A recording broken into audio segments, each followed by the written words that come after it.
이 이야기는 일본에서 유학하던 제보자가 겪은 무서운 체험담으로 들으면 좋지 않은 일이 생긴다고 알려져 있어 전해질 때마다 경고문이 붙는 괴담입니다. 제보자는 도쿄에서 공부하면서 돈을 벌기 위해 번역 알바를 찾고 있었습니다. 어느 날 한국어로 번역해야 하는 괴담 17편이 올라왔고 보수도 상당히 높은 꿀 알바였습니다. 그저 익히는 교, 즉 살아있는 인형에 대한 이야기라며 호기심에 바로 지원했죠. 그런데 그 알바가 바로 이 모든 일의 시작이었습니다. 제보자가 작업을 시작하며 받은 자료에는 기이한 인형 사진이 첨부되어 있었어요. 약 125cm 크기의 사람이 살아있는 듯한 모습이었죠. 인형의 얼굴은 미소를 짓고 있었지만 이상하게도 보자마자 불쾌감이 들었습니다. 게다가 인형의 찢어진 눈과 흐릿한 표정은 금방이라도 눈을 뜰 것만 같았어요. 늦은 밤 제보자가 번역을 한창 하고 있던 중 현관 밖에서 딸깍딸깍하는 발소리가 들려왔습니다.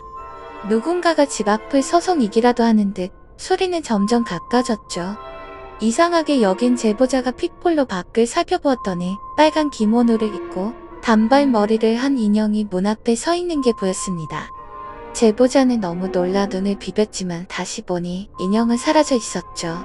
며칠 후 비가 오던 늦은 밤 제보자는 커피를 사러 나갔다가 길 끝에 웅크리고 있는 작은 아이를 발견했습니다. 천천히 다가가자 아이가 고개를 돌려 그를 쳐다봤습니다. 놀랍게도 아이는 이키닝교 이야기에 나온 인형의 모습 그대로였죠. 그리고 이내 딸깍딸깍 소리를 내며 미소를 지은 채 제보자에게 달려오기 시작했습니다. 공포에 질린 제보자는 필사적으로 집으로 도망쳤고 가까스로 문을 닫고 숨을 돌릴 수 있었습니다. 이후 이키닝교 괴담의 배경이 된 인형극 이야기와 이와 관련한 다양한 사고들이 속속 드러났습니다.